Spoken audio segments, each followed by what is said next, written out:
Okay, we'll go ahead and start the meeting.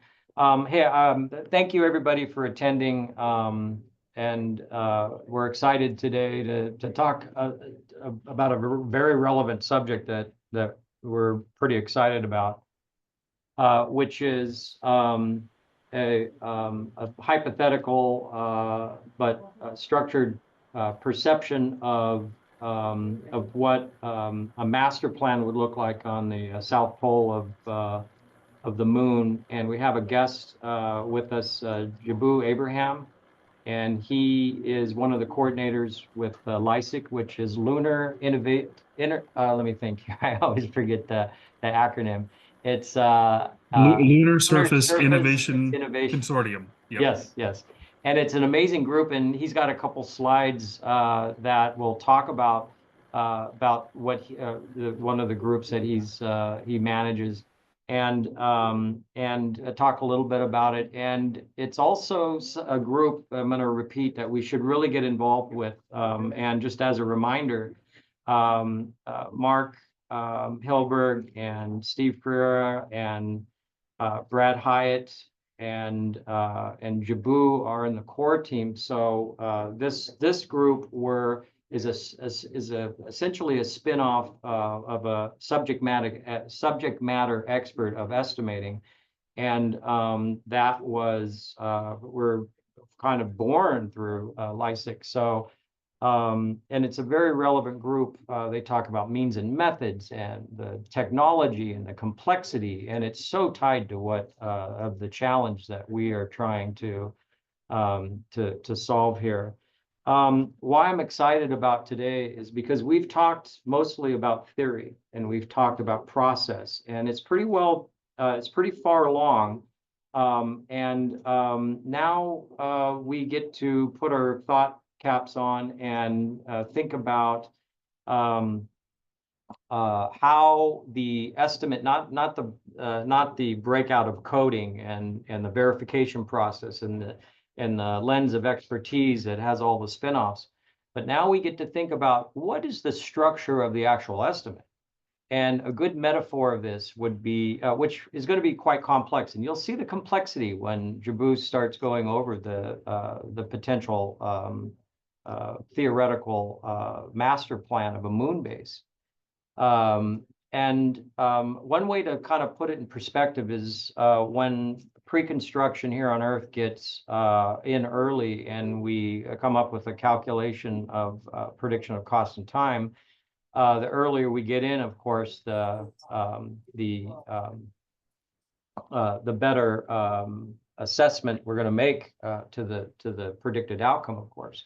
But we also can hardly wait to see a master plan, so we can see how let's say, compared to a hospital campus, we can see the massing perhaps of the buildings, or how the infrastructure is laid out. Is it a CUP, or is it a central utility plan, or is all of the mechanical infrastructure within the body of the main massing of the hospital? And what does the campus look like? How does it interact? How does it flow? What are the future phases? What's the long-term plan? What's the short-term plan? What's the use case? On and on. And Jibu had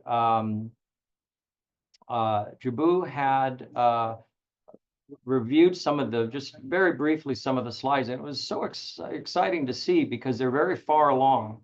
And us estimating geeks here on this phone call are going to really appreciate some of the information we're going to glean. So the task that we want to start tackling now is don't think of this necessarily as theory driven, not today's subject, but more of an abstract thought of how would we break out the estimate, as opposed to, as an example, north side of habitat, access road to habitat, north launch takeoff pad, road access to, on and on, just like we were coming up with cost breakdown sections in a master plan. So I'm pretty excited to get going. I see a couple new faces, and if we could just go around, not maybe talk a lot because we have a lot of content, but maybe we'll just quickly introduce ourselves. I'll just go to the order of my screen. Just who are we, who we're with, and just so we understand the depth of this of the people involved. And also just a reminder that this is being recorded and this will be placed on the data room. And Ann Lunn, who's a student here at UC Davis, will update the data room. Mark, let's start with you. You're on the top left of my screen. Okay, thanks. Yeah, I'm Mark Hilberger, NASA's Principal Technologist for Advanced Materials, Structures, and Construction. I operate at NASA Langley Research Center in Hampton, Virginia. My position is at headquarters. Thanks. Great. Jibu, well, maybe I'll end with you because you're the star of the show today. Sorry. Colin? Hey all, Colin Moore. I'm here in Salt Lake City, Utah. I work with Haskell. As Paul mentioned, I was at the university before this, and that's where Paul and I did a lot of collaboration. But glad to be here. Excited. Just put it in context, he was the director of pre-construction and he oversaw billions of dollars every year in the not only the hospital side, but also the educational side of the campus. It's a very large campus. Brad? Dr. Brad Hyatt? Hello, I'm Brad Hyatt. I am the Associate Dean of the Lyles College of Engineering at Fresno State. Thank you. And your experience is also with the Army or the Navy. Yes. I was a civil engineer in the Navy for a number of years and then a project management consultant prior to moving into academia. Yeah, great. And then Dr. Bashish Singh. Hi, I'm kind of in between things right now, but my kind of expertise during my PhD and my research has been in production planning and control for on-site building construction and doing it more data-driven way. Right now I'm working on cost estimating software, so it's kind of mixing the two, how production affects cost estimates and applying machine learning to support the two. Yes, and he's one of the authors on the paper we're doing, and also is doing some really groundbreaking work on AI prediction of production, which is fascinating. Nathan, you're next on my screen here. Hey guys, my name's Nathan Gelino. I'm at Kennedy Space Center's SwampWorks lab. That's the Granular Mechanics and Regolith Operations lab. I'm a principal investigator here where I work in excavation, site preparation, and construction technologies.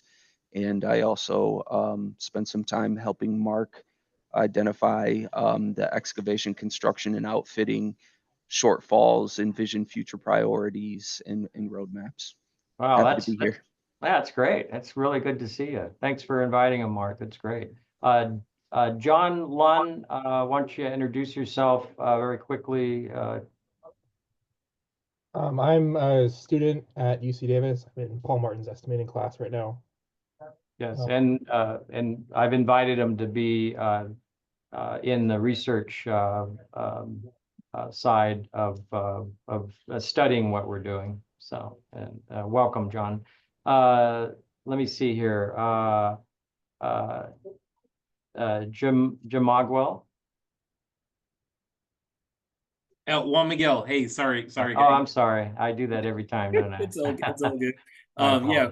So pre-construction department with Wharton Smith. We're a large scale commercial construction manager. A lot of interest in NASA, space, and estimating. So it sounds like a perfect union here. Glad to be here. That's beautiful. Thank you. Steve Fuhrer. Hey, good afternoon, everybody. Unfortunately, my camera is not working through a firewall right now, but hey, I'm Steve Fair. I am NASA Langley Research Center Center Transformation Portfolio Manager. I'm also our Deputy Chief Engineer for Center Operations. Prior to coming to NASA, I worked for Navy, had a lot of involvement in technical facilities, C5ISR, comms, data centers, and such, with construction, maintenance, operation globally. And along the way, I was also an adjunct professor at one point teaching engineering economics. So, wow. Involved now with NASA space construction and just about everything we do at NASA Langley from a transformation role. So that's great. That's great. Matthew is next on my phone. He's on iPhone, so I'll go ahead and introduce you. Matthew's been on the research group for quite some time as a student, and he's done a couple of presentations on his observations of the work we're doing. And he's also although this is run through the engineering department here at UC Davis, he's an economics major. And so he's kind of exploring, and actually Steve's being a really great mentor to him, exploring the journey of how we estimate RO, return on investment, in the estimate. So he's on a great journey, and he's back. This is third quarter. John? Yep. Oh no, different John. Oh, the other John, John Other Sealing. John. Yeah. Yeah. Hi, thanks, Paul. Yeah, John Silling. I work with Juan Miguel, actually, in Wharton Smith pre-construction. We were at the pre-construction summit in Denver last year where we met Paul. So we've been on the meeting since that day, and we're excited to see where this goes. Great. That's great. That's great. And let's see. Let's go. Rob Mueller. Yeah, hi, I'm Rob Mueller. I'm a senior technologist at NASA Kennedy Space Center. I'm the co-founder of the SwampWorks and co-founder of the Granular Mechanics and Regolith Operations Lab. I've been working in excavation and construction in outer space and regolith related activities, regolith and robots for about 20 years, since 2005. Yeah, well, that's great. That's amazing. Well, I appreciate having so many knowledgeable people with NASA on this call. And Scott Thompson. Yeah, hi everybody. Scott Thompson here from industry. I have a background in engineering, project management, and program management. I work for a Western Canadian corporation called ATCO. ATCO does a lot of work in gas and power, utilities business, modular structures, shipping, logistics, and working in extreme environments. And I work for a group called Space Lab, which is intended to kind of keep us abreast of new technologies and hopefully be involved in some cutting edge stuff. So I know of this study through my time tuning into LSIC meetings. So thank you, Paul, for the invitation, and I'm happy to be here.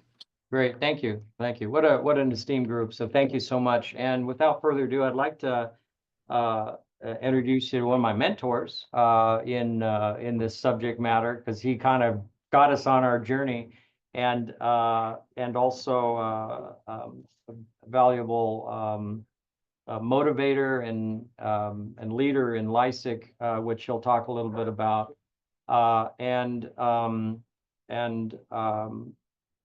he's going to talk about potential layout for moon base on the South Pole.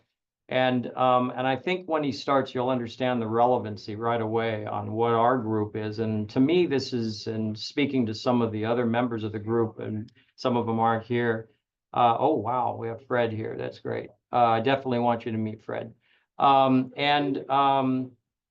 We'll see the relevance right away, but this is when we start now moving into implementation, as far as not necessarily the theory, because there's a lot of work we need to do with that for verification and coding, things of that nature, but to start developing an estimate that can articulate the components of the moon base or the master plan.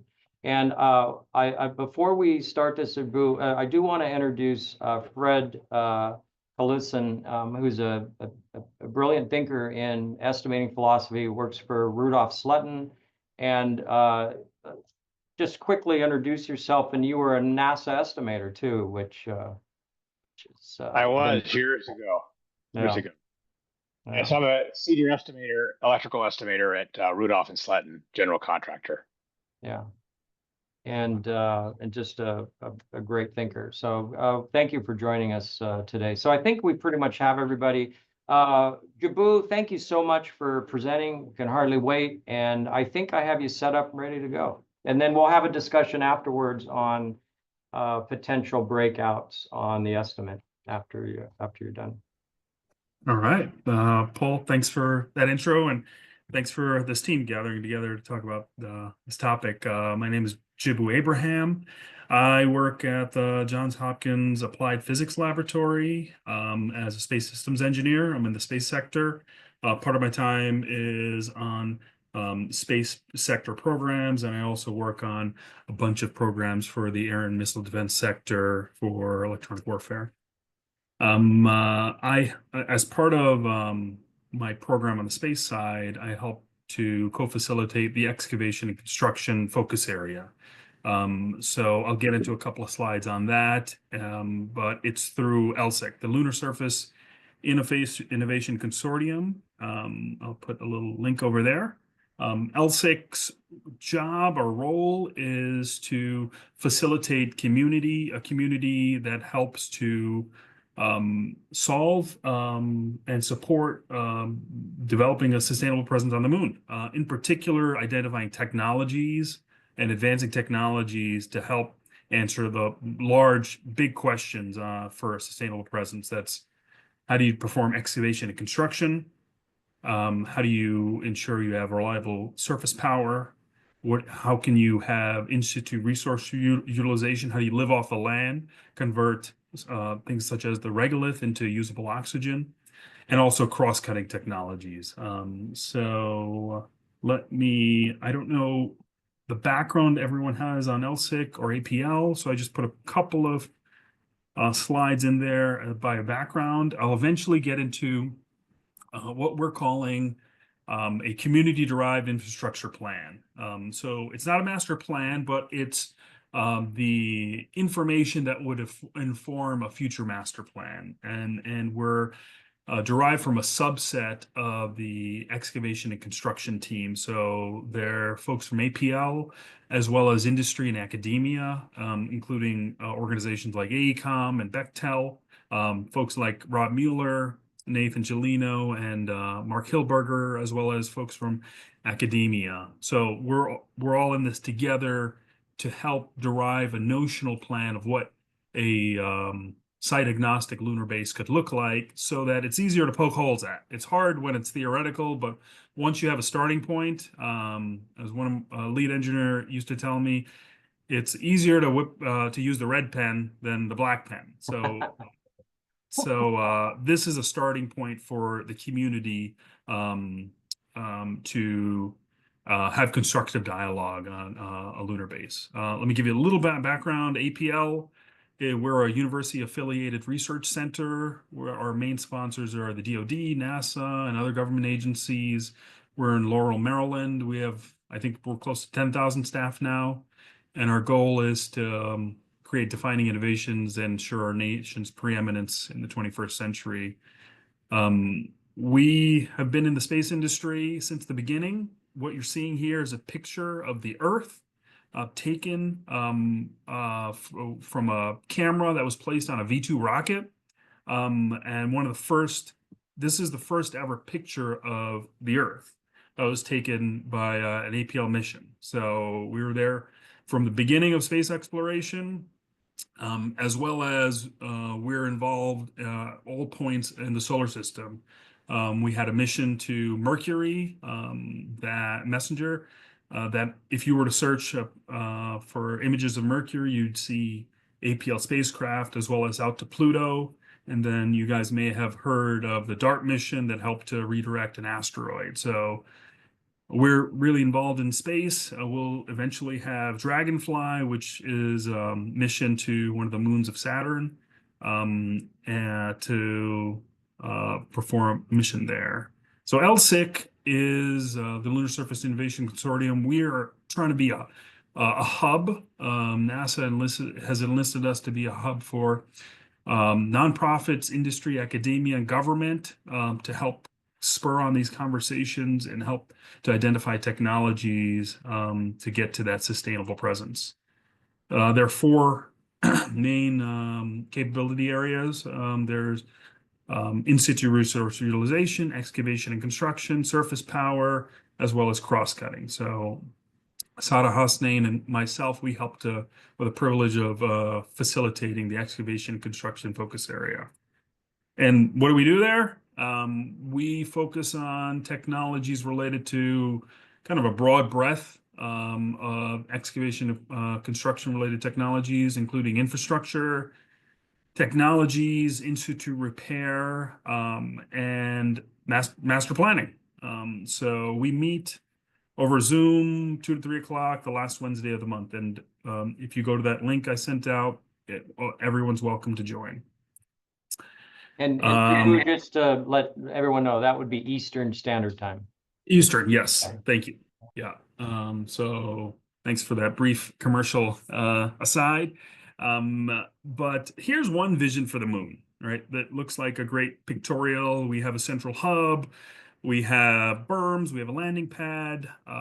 So this is a vision. The question is, how do we get there? When we look at analog sites that are out there, we could end up like something like this or something like this, right? This is McMurdo Station out in the South Pole, and you can see it is a hodgepodge of buildings and infrastructure. And if you were to read some papers or studies about McMurdo, it's a sprawling layout. It's energy inefficient. In fact, there are some on a number of buildings, you have multiple energy standards because there is no uniform energy standard. So everything was built on top of each other versus having a master plan. So there are logistical issues, quality of life concerns, and most importantly, it's not economically self-sufficient. So it requires large subsidies from the government, and there's a place for this. But when we think about the moon, one goal is to solicit input from the community to understand what would be an economically viable plan that could both support NASA needs as well as industry and academia needs. So that's where that was the impetus for putting together this master plan. In the Moon to Mars Objectives document, there is solicitation and push for input from the industrial base. So NASA soliciting input from industry to get to what could be that persistent presence. So this plan is a starting point. We're not taking the role of NASA or any other folks. We are providing input for comment.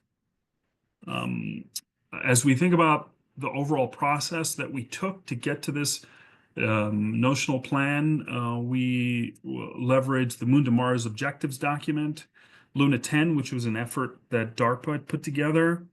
We have stakeholder input from lots of folks. There are about 1,200 people who are on the mailing list for the excavation and construction community. About 150 or so show up monthly.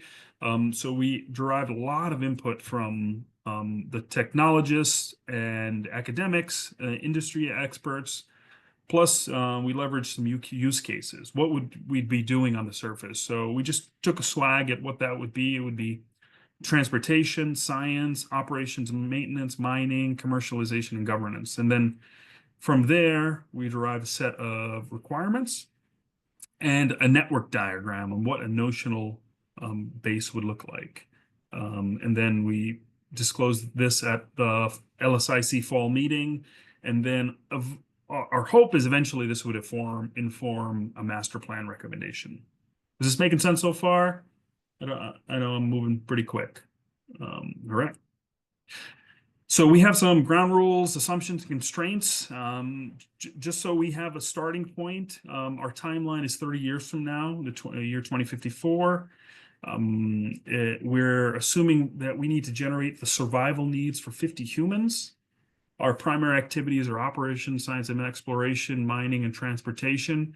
And then we took made an assumption on what available technologies would be around.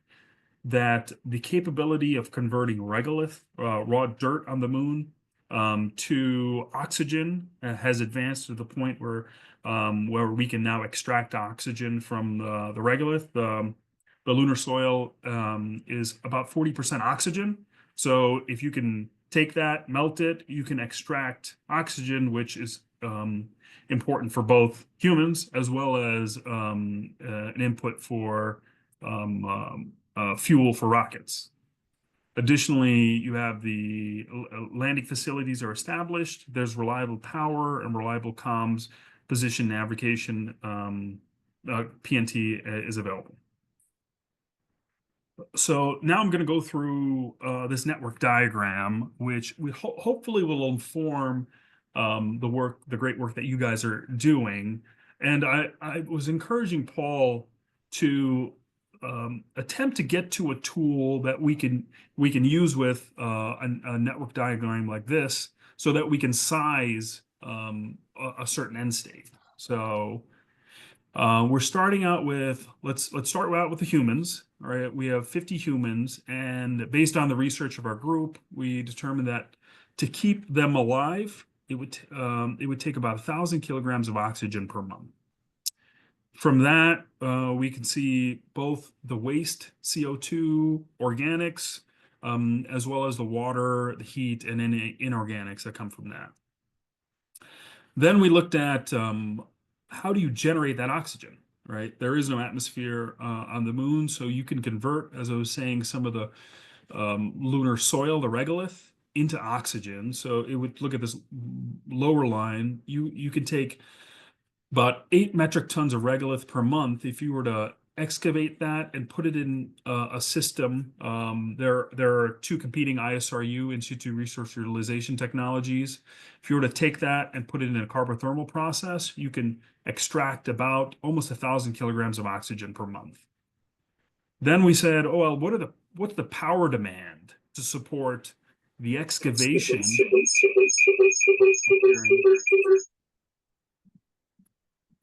Can you hear me, Paul? Okay. What are the power? What's yes, the power demand? We just need to make sure agency A and B. My apologies. Just put yourself on mute. That would be great. Thank you. So when we think about power distribution, what's the power needed to support the excavator, the ISRU plant, as well as the humans? So we derive that, and we can see that we would need about 620 megawatt hours per month. So that equates to current vertical solar array technologies can support about 10 kilowatts. They'll definitely get better within 30 years. But to get a sense of scale, we would need about 108 of these vertical solar array towers to produce the oxygen you need just to support the humans. Then most likely there would be some waste heat, and then we're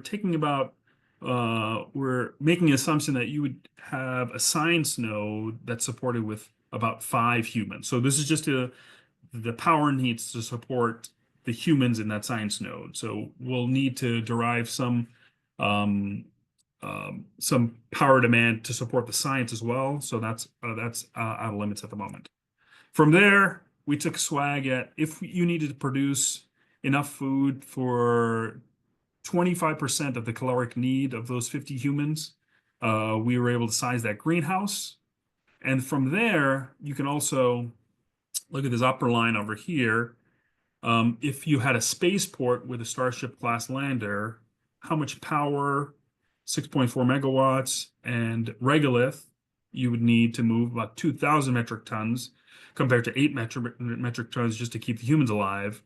So you need a huge amount of dirt to be processed to power your Starship class lander.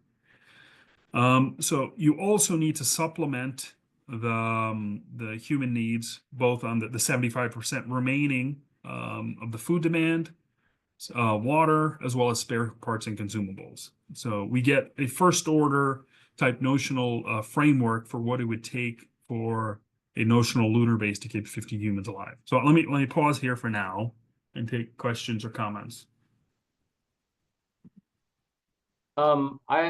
First of all, a student here is an economics student, and as you're going through these this data is he's pretty happy about all this. Hey, I wanted to get Fred's comment on this very quick. Just a brief observation, and Jibu can continue on. So I'm impressed, I gotta say. This is very well laid out and very easy to understand. I love that you've got units in here so we can understand metric tons, metric watt hours.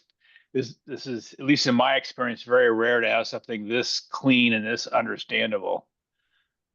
So From early so early on, from an estimating standpoint, this is hugely beneficial.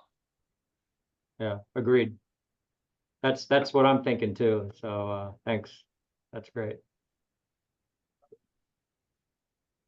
One question I had was the original layout had long corridors connecting between different buildings.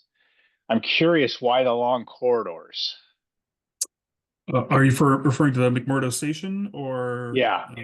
So I'm not familiar fully with the layout of McMurdo station. Let me go back. You mean this over here? That last slide you just passed. Oh, I just passed this one? Yeah. That one right there, yeah. Oh, yeah. It looks like there's long corridors connecting up various curious. Yeah, this is actually a notional rendering that's not necessarily influenced by engineering. So this is kind of a vision for what it can look like. So really more of a cartoon. More of a cartoon. Okay. Yeah. Thank you. Sorry. Well, one speculation, which is a good thing that we have to understand these type of definitions, and Fred's question is an example of all these type of questions that we're going to need to dissect as we're parsing this out. And you know, my first impression of the long corridors would be for maybe safety of operations. If there was, you know, it could be, do you put them in close proximity, or do you kind of stretch them out a little bit for various reasons? So, but at any rate, yeah, outstanding. So I'm excited to continue on. Yeah. I'm hoping a tool like this would help inform, you know, ideally your team would say, well, to get to this state, it cost, you know, X billions of dollars, right? And that there's a sense both on the end state costing and estimation, but also the phasing to get from where we are right now to here. Sure. So, that's in line with the theory also of the you know, mimicking the IPD, which integrated project delivery, which is communication. So the estimators aren't just making assumptions without proper input. We're calling it a two-way data flow. So this all fits very nicely with the work we've done thus far. So that's why it's really fitting in the piece of the puzzle very nicely, Jibu. Well, I do have another question real quick, if you don't mind. Please. So I do electrical work, right? So I'm all happy about the megawatts and whatnot. But what about like water and you know, human waste, all those air conditioning, all those kinds of systems that we would normally see? Right. So in terms of the waste associated with humans and the processing of that, the outputs, is that what you're referring to, Fred? But that plus like air conditioning, is that incorporated in here? Yeah, in the paper that we use to identify the survival needs for the humans, this was the estimation I see.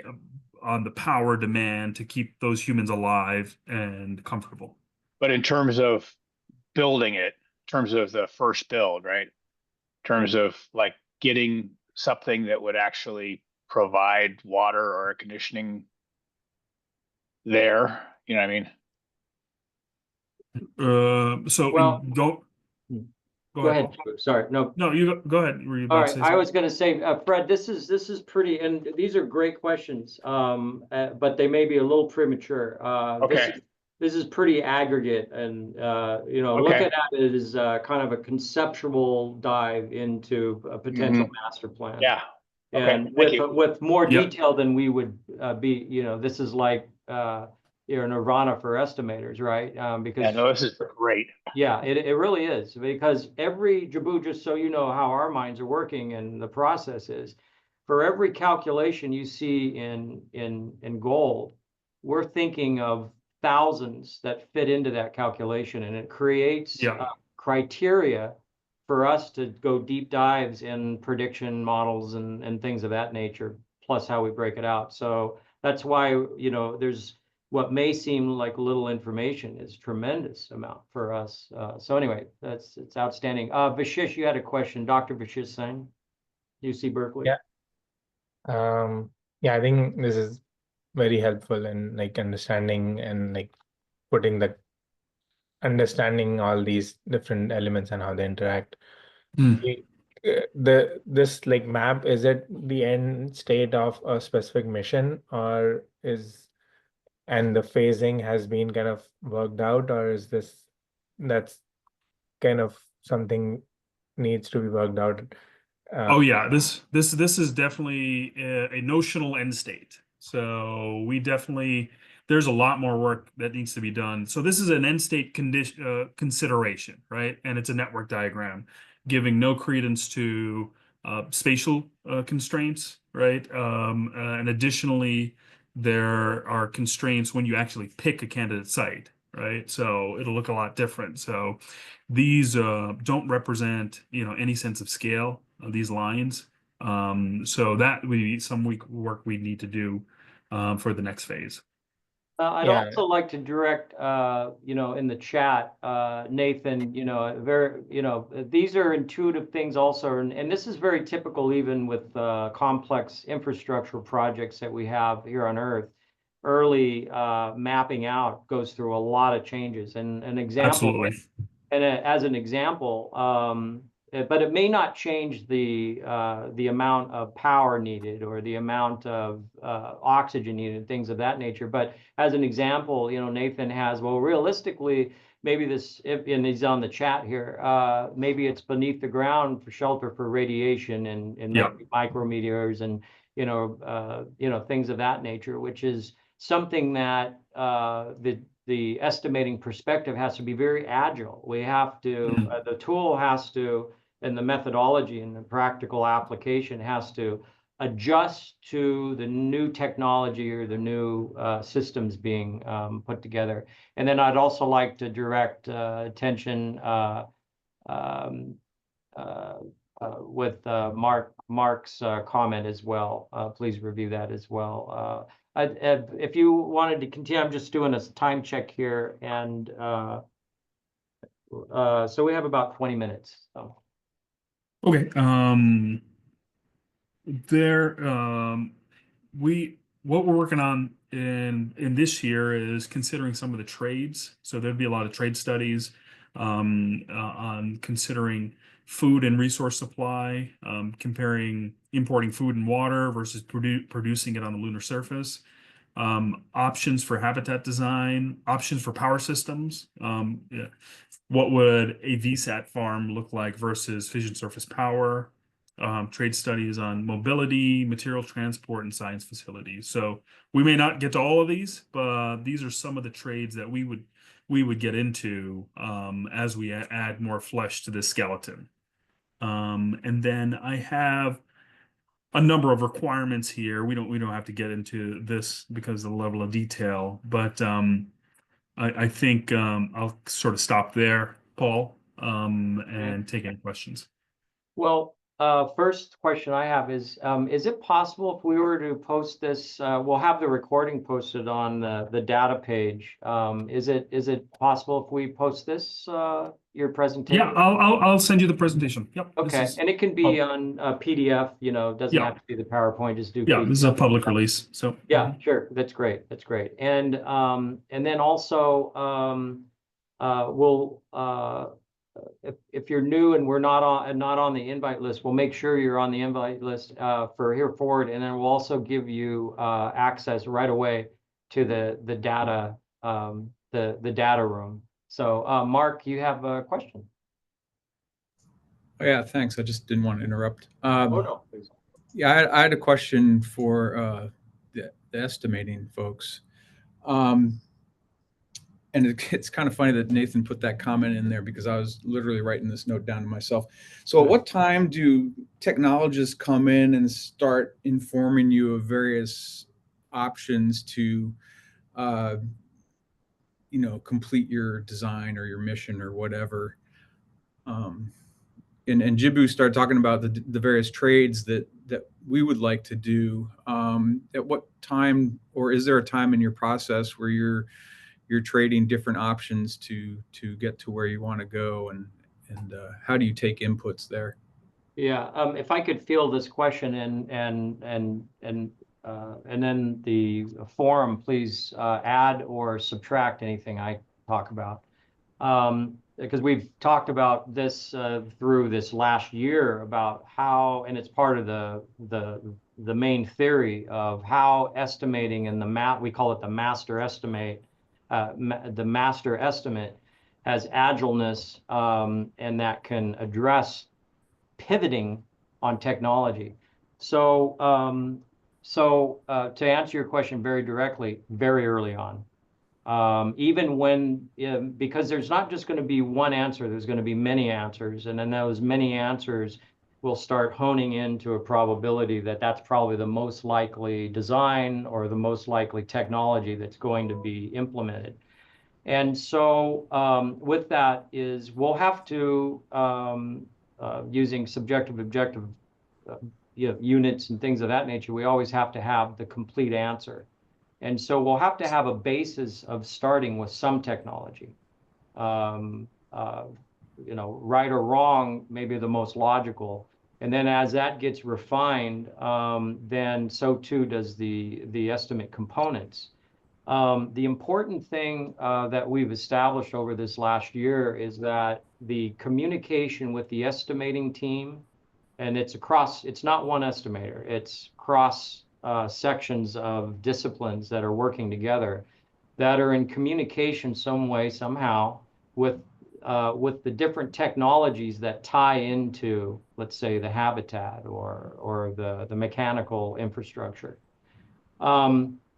So to answer your question specifically, and there are case studies here, on lean construction here on Earth, is that the earlier that estimating can some way somehow interact with even the conceptual ideas that are happening, then those estimates can be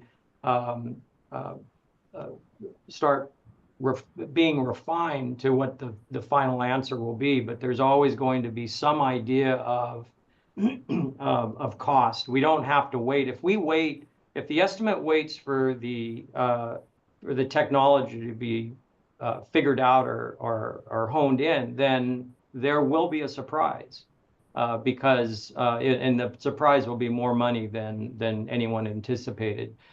So look at the estimating tool as a heads-up display of trajectory of potential cost.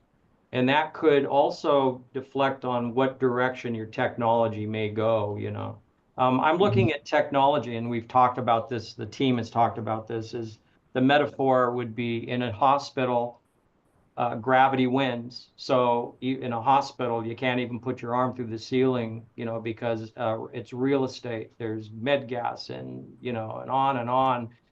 It's real estate of the conduit. It's very dense. But gravity wins, so that means plumbing always gets first choice. And that may be something, a metaphor for technology. Maybe the technology takes first choice because it's life and safety and requirement. But I don't know, Colin, you're an expert in IPD and in collaboration, and I know also Fred, if he's, Fred, you are too, and anyone here, please speak. What's your perspective on this? Because it's an important question, and it's. Yeah, I also had a follow-up too that maybe I should ask before, and that is, we often struggle when we're comparing various technologies. They might be at different levels of maturity, right? And so how do you deal with the potential influence of, say, a technology that really, really well, versus an emerging technology that maybe you don't understand the cost as well or the performance as well? How do you deal with those variabilities? I'm gonna have Fred answer that, and the reason he's an electrical engineer and he does electrical estimating, and he's always pricing things that sometimes new technology isn't figured out yet on complex systems.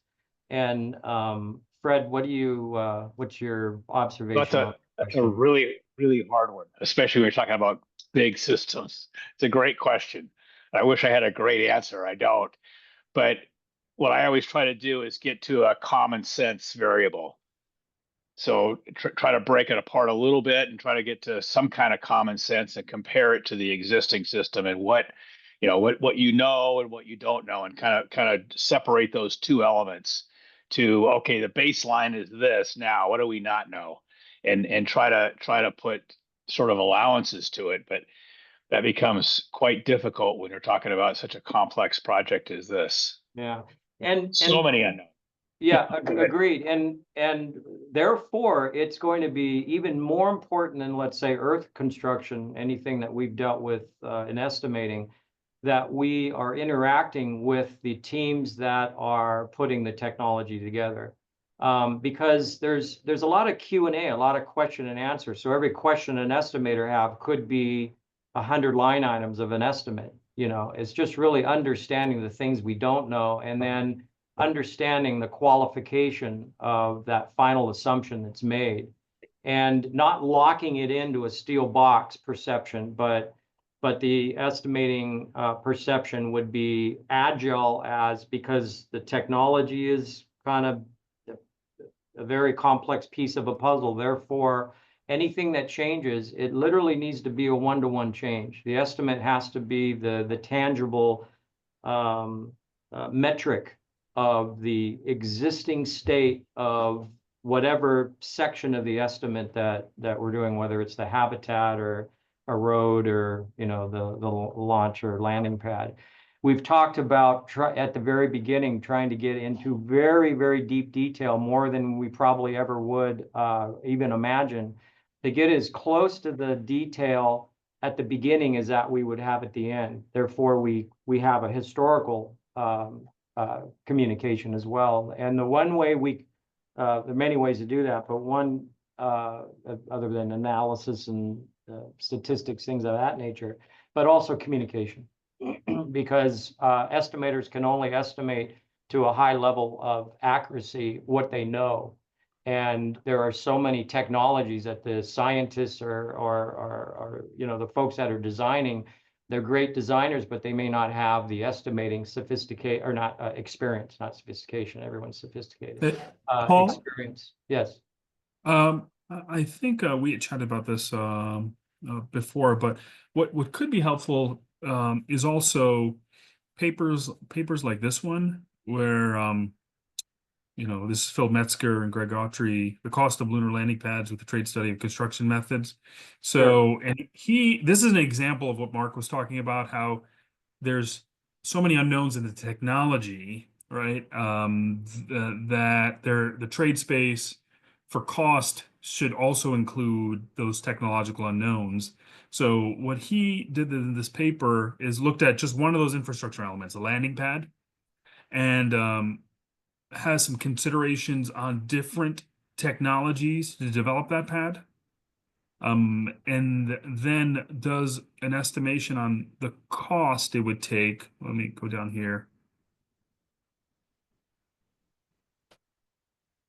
Right, so looking at, and there's so many different variables here, like transportation cost, right, the method, how many rovers you're going to use, max power, and then there's a wide range of costs from 2.8 billion to 81 million. Sure, sure. And so this paper actually is on primary reading. So this specific paper is in our data room, and its primary means that anyone in the study group that's contributing to the paper needs to read this paper. It's a very good paper. I would say, though, that it probably doesn't go into the depth of understanding systems as we need to go. In other words, instead of how much power for a mechanism. Well, but what about the mechanism? How do we go deeper into understanding the cost of that mechanism or module or whatever it is? And this paper does a good job, in my opinion, and please read it and the folks on the team and take your own observation. But it's good at estimating the first problem, or we call it the physics of estimating. Yeah. Calculating how much fuel it will take to lift a rocket off. Well, we understand the criteria and of course, but the intangible where it's even, one concept that we'll have to wrap our heads around is that with less information, we may need more inward journey of detail to understand the abstract of that lack of information. It's kind of counterintuitive. Yeah. And that's a journey. But I'm glad you brought that paper up, because it reminds me that we need to remind people to review that. Yeah, well, what I'm saying is what could be additionally helpful is, that paper addresses the spaceport, but coupling folks from your team with members from the technology community to derive some costing for each of these other nodes, right? Yeah, I see. Could be really helpful, because those are large unknowns. Yeah, that would be amazing. Yeah, absolutely. Mark, that was a lot of discussion, but did that kind of? I think I would add one more thing is, I think identifying what are your criteria and what factors affect your decision making is important, but having a structured method of decision making that allows you to include these different criteria with varying amount of impact on your decision plus the cost. I think one method that has grown within the lean construction space is this method I just put in the chat called choosing by advantage, which might be a good framework in terms of first communicating what are the criteria, defining them in more detail rather than making the decision before, even before you have your alternatives, you should have your criteria ready and then work on that, and then cost kind of comes later. More on the use case and technical factors come in before. And what I like about your comment, Vishish, is it illustrates that there's that tool, choosing by advantage, which is fairly new in the construction industry here in the US. I mean, yeah, fairly new, let's say 15, 18 years. And the other one is risk and opportunity log, where it's an extension of the estimate, but it kind of tracks all the ideas that are just floating around, and it keeps it into potential cost to probability to outcome. And it's like the journey, the journey before it gets stabilized in the master estimate. It's something that keeps the communication moving and understanding of every topic and the trajectory of potential cost. Colin, I can see you have words on the tip of your tongue. Oh man, I'll be super quick, because all these things said are awesome. Yeah, just thinking about to Mark's question on how to solve some of these problems, and I think trying to solve some of these things too early is bad. Is probably leads to kind of some paths that we don't want to go down. But Paul, I agree. Initially, just attacking all the detail that is available and using some of those, choosing by advantages is an awesome tool, because I think that if we came at this, or if we came at this like a target value, like if for example we said, well, we want to build this landing pad for $550 million, right? Well, then you can do that, but it really constrains, and so constrains the design, constrains what is really needed. I honestly think that that this is a process where we need to understand exactly what is needed, and we're working to estimate that at the same time. It's not going to be, NASA's working to a budget on the moon. I mean, yes, we are, but it's more like we're initially defining the parameters and starting to build this whole thing together, and estimating is a component of that, but in this in this exercise, it's not driving, cost is not necessarily driving, right? I think, like Vishesh said, if we could start with on our side, like what has advantages, and define those, and even price those, and then carry forward those alternate decisions.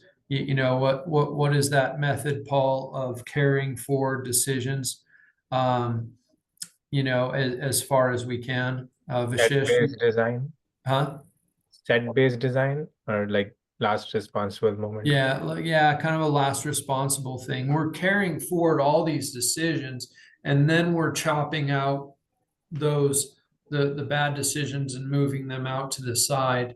And we've priced those things, and then we're building these cost modules that make sense. But anyway, Paul, I've already talked too much.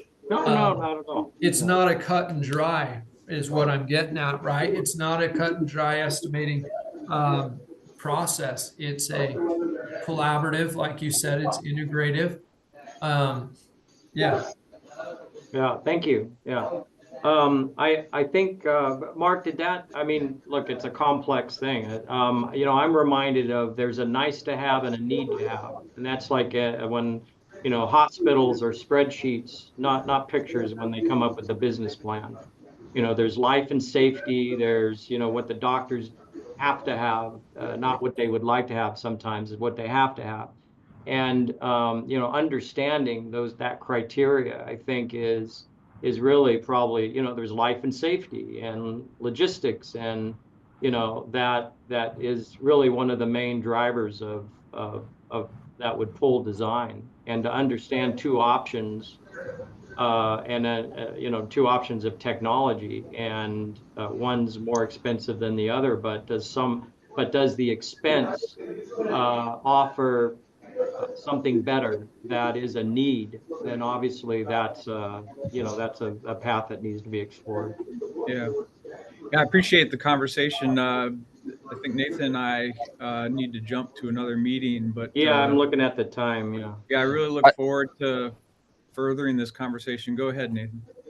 Yeah, I just wanted to ask one other real quick thing. I'm down here at Kennedy Space Center, which has just a massive set of infrastructure doing much of the same things that, we're talking about doing on the moon. And when you're here, you realize that the initial cost of setting all of this stuff up is dwarfed by the life cycle cost.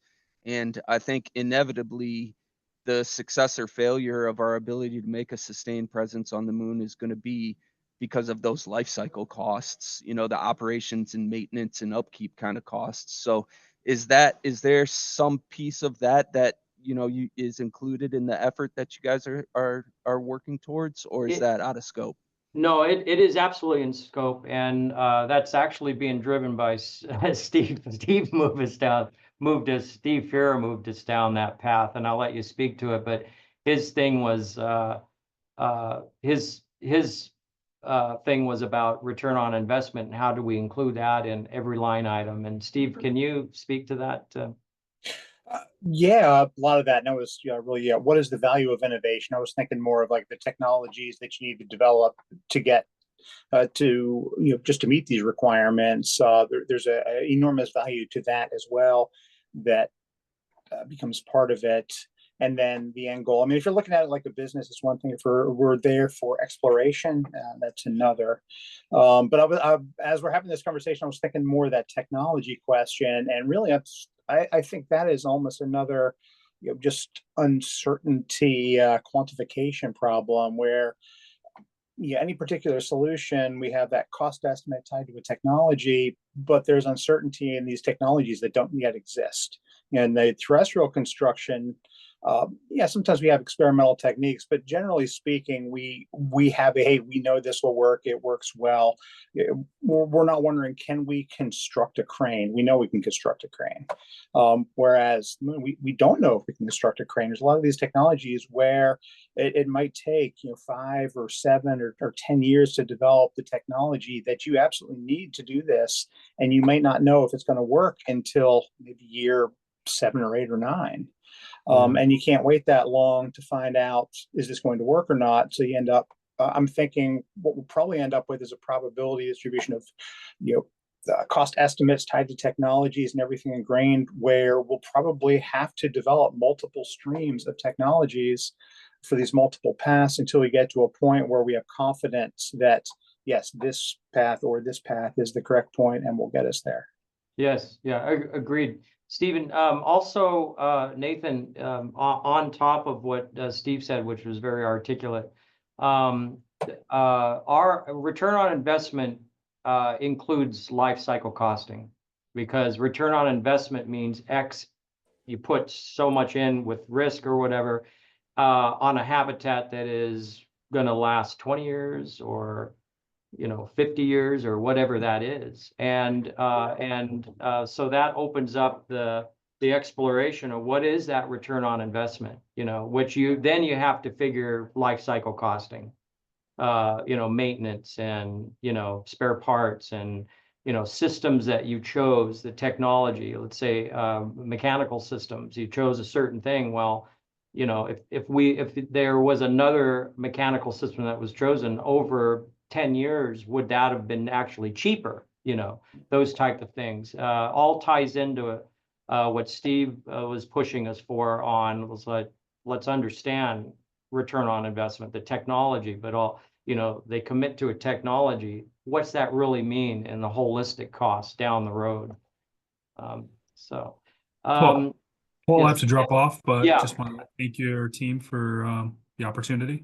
And I wanted to thank you, Jibu. This was outstanding, great conversation. Thank you for everybody attending. I realized that we went 6 minutes over, but what a great conversation we had and great questions. And thank you all. And we'll have this posted on the data page. Thank you for all the new folks, and have a great weekend. Take care. Have a good weekend. Put my email in the Great chat job. if anyone wants good to reach job, out. everyone. Yeah. Take care. Thank you. Bye-bye.